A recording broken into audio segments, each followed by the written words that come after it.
Good morning and welcome to this beautiful Monday morning. I hope it's beautiful where you are. The day after the summer solstice. A wonderful day yesterday was. And I had the most idyllic day yesterday, which I'll share with you. I spent the day or the afternoon walking all around the lakes here where we live with my son and my dog and my husband. I didn't necessarily put that in order of importance, by the way. And it was just beautiful because it was a beautiful day and the sun was shining and everything is so lush and green at the moment.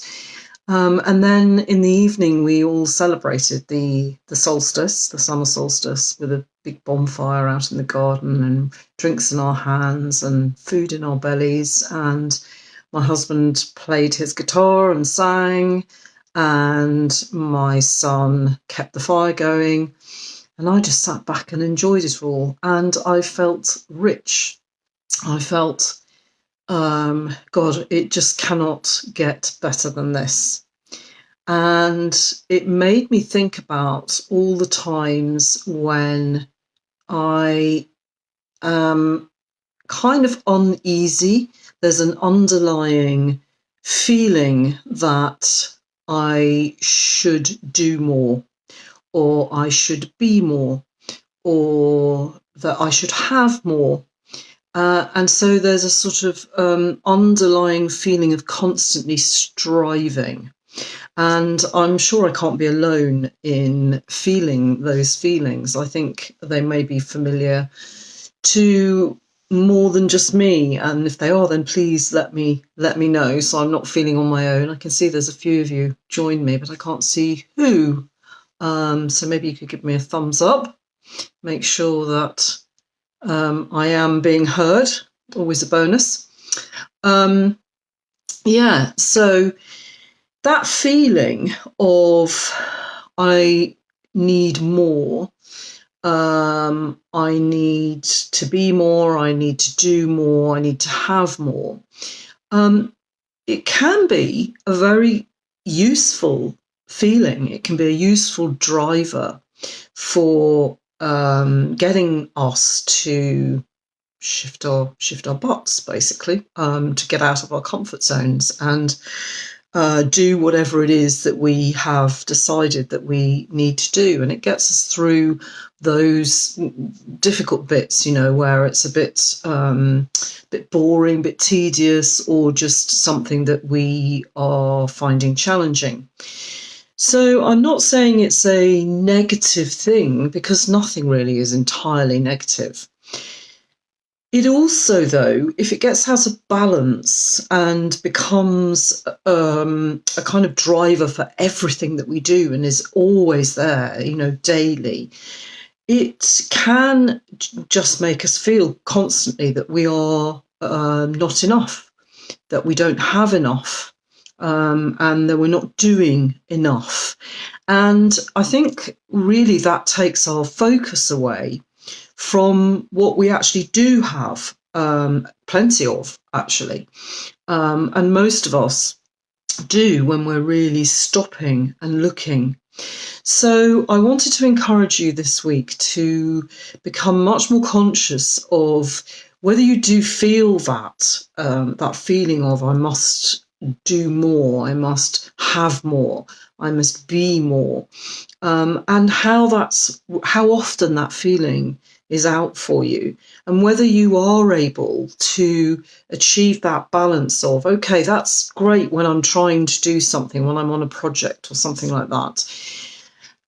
And when I'm not, I want to be able to stop and appreciate and feel and notice all the things that are around me and that I have plenty of and that I have enough of.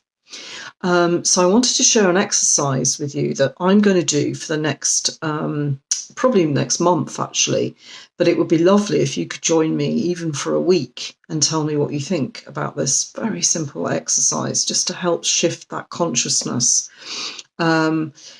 And you need a pen and paper for this, but obviously you can rewatch the video. But what we do actually is at the end of each day, we, in our journals or on pieces of paper, it doesn't really matter, just divide your paper into 3 columns. And the first column is what you did that day. The second column is how you feel having done that thing or those several things. And the third column, which is going to be exactly the same every single day, is, and you write, and that's enough. So whatever it is that you did, and however you're feeling, that's enough. And just notice how that shifts how you're feeling about things on a daily basis. It could be as simple as, I did the washing up. I felt satisfied, and that's enough. Or I completed that page of my book. I felt elated, and that's enough. Anything at all, and just see where that takes you.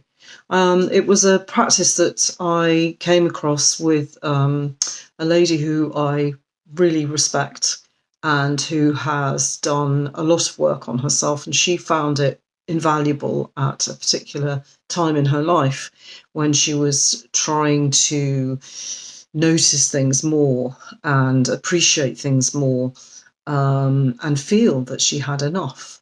So she shared it with her audience, so I'm going to share it with you. So I hope that makes sense.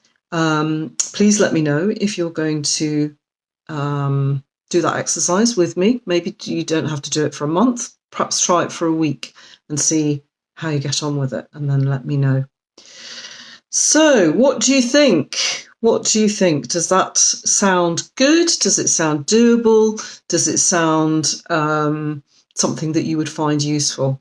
Oh, brilliant. That's Sarah. Hello, Sarah. Thanks for joining me. Thanks for the heart.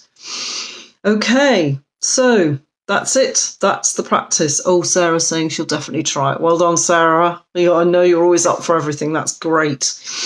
Okay, so I'm going to try it too, and I'll let you know how I got on. And let's see if we can actually stop that constant feeling of not having enough or not being enough or not doing enough.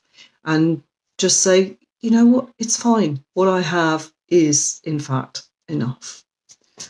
Okay, wishing you a rich and fulfilled week. And thank you very much for joining me. Bye.